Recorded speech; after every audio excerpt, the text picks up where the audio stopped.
Hello future actors, स्वागत है आपका हमारे इस नए एपिसोड में। मैं गोविंद चौहान फिर आपके सामने आज जरूर लेकर एक नया पॉडकास्ट जिसका टाइटल है negative factors of theatre acting. अगर आप पॉजिटिव फैक्टर्स के बारे में जानना चाहते हैं तो जिससे हमारी लास्ट वीडियो है वो अपलोड हो चुकी है, उसको आप ज़रूर देखिएगा।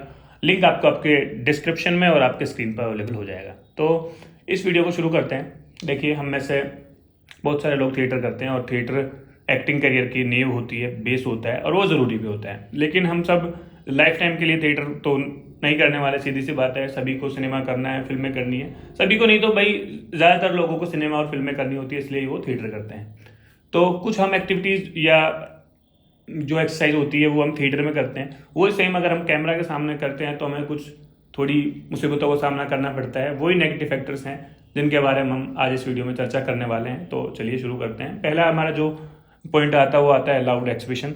जैसे कि आप ऑडिटोरियम में जब प्ले कर रहे होते हैं तो बहुत सारी ऑडियंस होती है और काफ़ी सारे लोग वहाँ बैठे होते हैं, वहाँ आप एक्ट कर रहे हैं। तो बहुत बार क्या होता है कि सभी को भाव दिखाने के लिए, आपके मतलब अपने एक्सप्रेशन दिखाने के लिए, आपकी बॉडी लैंग्वेज दिखाने के लिए आपको पूरा और उसको ओवर तरीके से करना होता है ताकि सभी लोग उसको अच्छे से देख पाएँ। लेकिन अगर यही सेम चीज़ आप कैमरे के सामने करते हैं तो बिल्कुल सीधे शब्दों में कहें तो आपकी वो ओवर एक्टिंग लगेगी, क्योंकि आप एक्सप्रेशन वही रखेंगे जो आपने थिएटर में सीखे हैं, आप जो थिएटर स्टेज पे करते थे। लेकिन कैमरा छोटी छोटी चीज़ों को कैप्चर करता है और फिर वो स्क्रीन पे दिखेगा तो आपका काफ़ी लाउड होता है। तो ये एक नेगेटिव फैक्टर है। अगर आप थिएटर से फिर कैमरा की ओर शिफ्ट करते हैं तो एक फैक्टर हमारे सामने आता है। लेकिन घबराइए मत, आप धीरे धीरे जब कैमरा एक्टिंग की कुछ क्लासेस करेंगे तो आप इसमें आसानी से सुधार कर पाएंगे। चलिए आगे बढ़ते हैं। दूसरा जो हमारा पॉइंट है वो है लाउड वॉइस। देखिए, इससे सिमिलर ही पॉइंट एक तरीके से ये, जब आप ऑडिटोरियम में प्ले कर रहे होते हैं तो बहुत सारे लोग होते हैं, आपके पास माइक की सुविधा नहीं होती, स्पीकर नहीं होते। तो लास्ट तक जो ऑडियंस बैठी है, आपका दायित्व बनता है कि आप अपने डायलॉग, अपनी आवाज़ और वहाँ तक पहुँचाएं। तो उनके लिए आपको ऑब्वियसली बात है कि तेज़ बोलना पड़ेगा, पेट से बोलना पड़ता है। वो डायलॉग डिलीवरी आपको सही करनी होती ताकि सभी को आसानी से आपके डायलॉग सुन पाएँ। लेकिन सेम चीज़ जब आप कैमरे के सामने करते हैं तो वहाँ आपको माइक अवेलेबल होता है, आपको कॉलर माइक दिया जाता है और वो हर छोटी छोटी आवाज़ को कैच कर लेता है। वो फिर कैच करने के बाद जब हम उसको कैमरे में देखते हैं तो अगर हम सिमिलर वैसा ही करेंगे जैसा हमने थिएटर एक्टिंग में किया है तो यहाँ फिर आपको वही बात है कि सब आपके डायलॉग चीखते चिल्लाते हुए नजर आएंगे, जो कि कैमरा एक्टिंग के हिसाब से बिल्कुल सही नहीं है। लेकिन यहाँ भी आप बिल्कुल ना घबराएं, वो धीरे धीरे कंट्रोल हो जाता है। कैमरा एक्टिंग क्लासेस में हो जाती हैं चीज़ें। चलिए आगे बढ़ते हैं। जो हमारा नेक्स्ट हमारा पॉइंट इसके बाद जो आता है वो आता है नो रिटेक्स का।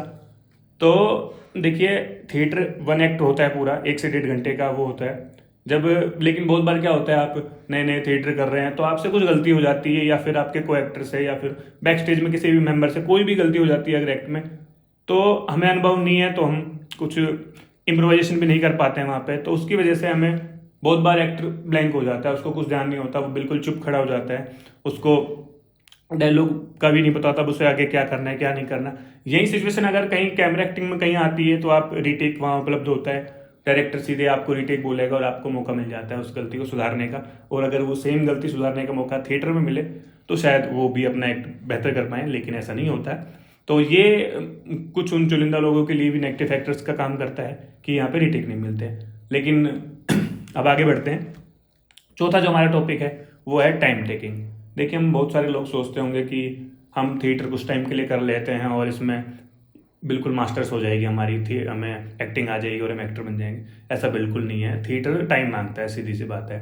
आप जितना ज़्यादा टाइम थिएटर करेंगे, थिएटर को आप टाइम देंगे, उतना आप अपनी एक्टिंग को, अपने एक्ट को सुधार पाएंगे, उसमें निखार ला पाएंगे।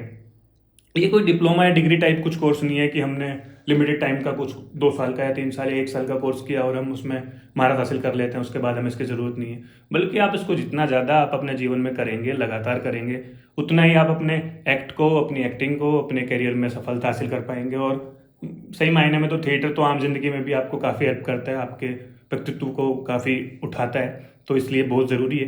देखिए, थिएटर मेरी खुद की फेवरेट चीज़ है, मैं इसे आखिरी दम तक करना चाहूँगा। और फिर भी मैंने आपके लिए कुछ चुनिंदा 3 से 4 पॉइंट मैंने नेगेटिव फैक्टर्स के निकाल के दिए हैं। लेकिन इसका मतलब ये नहीं है कि थिएटर काम करनी है। थिएटर बहुत ज़रूरी है।